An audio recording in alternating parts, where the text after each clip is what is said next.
And welcome back in. All right, I know we're months away, but it doesn't matter because it's never too early to talk NFL bets. And we have the schedule out, of course, and the week 1 lines are out on DraftKings, and it is phenomenal. Got a potential Super Bowl matchup with the Bills and the Rams over there, a few riveting divisional rivals, and a couple of rematches from last season, particularly Tampa and Dallas week 1, if you remember that Dallas Cowboys cover. But let's get into a couple of lines I've looked at that I like. I want to start out with this New England-Miami rivalry AFC East dance. Now, Miami bested New England last year twice, which doesn't happen to Bill Belichick very often. 17-16, Dolphins won 33-24. Now, we know the Patriots in Miami, which is where this is, don't cover the spread very well. Just 2-8 against the spread in their last 10.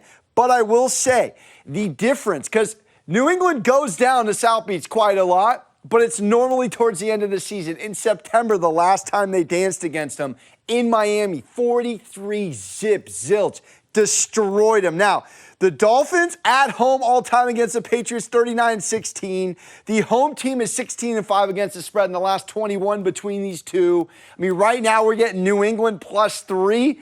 I'm loving it. Look, right now Tyreek Hill is running past Tua's balls in practice. That doesn't bode well. New offense versus an offense coming back with a little more key parts intact. I'll take the Patriots with the points. Happily, you know Belichick wants to come back against Miami and get it right. Then we have a rematch here of last season, Philadelphia against the Detroit Lions. Now, Philly was middle of the pack against the spread. They opened as a 4-point favorite. They were 8-9-1 on the season. When I tell you that the Lions were the 3rd best cover in the NFL, I ain't lying. I'm dead serious, people. Literally, 11-6 against the spread, 6-2 covering at home, and they were 4-0 against the spread in their last 4 as a home underdog and covered their last 4 home games. So this Detroit team coming in, Jared Goff, they're high on, keeping Dan Campbell intact. This is going to be fascinating. Now, we know this Eagles team got a lot better with the A.J. Brown acquisition, and they certainly did excellent in the draft as well. But this Philly team, just 3-13 against the spread in their last 16 in September, which you don't love, and they're also only 2-5 against the Lions in their last 7, but we do know that the Lions got absolutely smoked against the Eagles Fly last year, 44-6. At the moment, I'm going to lean Philly just because I'm liking the moves that they made. And then we got an AFC North absolute rivalry. Should be phenomenal. Going to be interesting to see who the starter is in Pittsburgh coming into this one. Mitch Trubisky. Mitchapalooza back in the building and is potentially starting, but we do know that Pickett could make a run. Cincy coming in, obviously representing the AFC in the Super Bowl. They crushed Pittsburgh last seaseason, all right? 24-10 and 41-10. Just absolute domination. And the Steelers on the road here, which they are in this game, getting 6.5, just 3-5 straight up last year, 4-4 against the spread. The Bengals, one of the better covers down the stretch.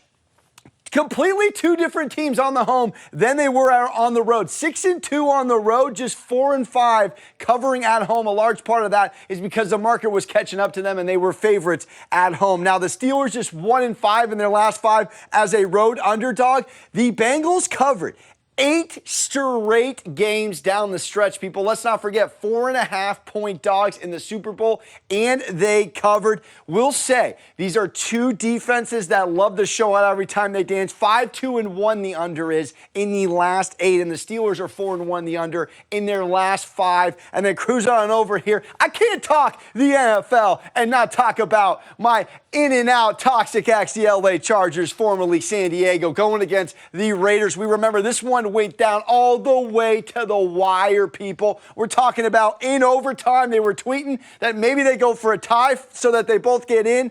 Both teams played all out. Now, we do know in this series, the home team won both games. 35-32 was the Raiders' overtime W. Both teams very similar against the spread on the season, 8-9. Very identical with offensive numbers as well. Now, we know the Raiders come out and play week 1 very well.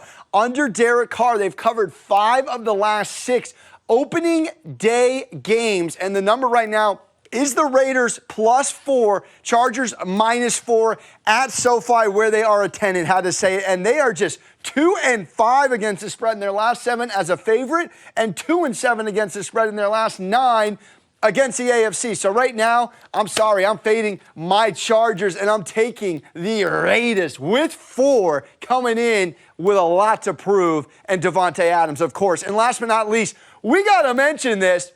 We got the X going against the former. It's the Seahawks and the Broncos. Of course, the NFL diced it up as they should. Monday night affair. The Seahawks. He has to. Russell Wilson go back to the Lions' Den up to the PNW where they're going to be rocking. Right now, my favorite play on this is probably the under at 41 here, all right? We know the Broncos were a top 3 defense in points against. One of the few teams that held teams to under 20 points per game at 18.9. Both offenses not particularly prolific last year either, averaging 23 and 19. Broncos' last 5 road games were 4-1 on the under, and they were 8-3 on the under in 11 of their last games overall. They've also hit the under on 4 straight September games.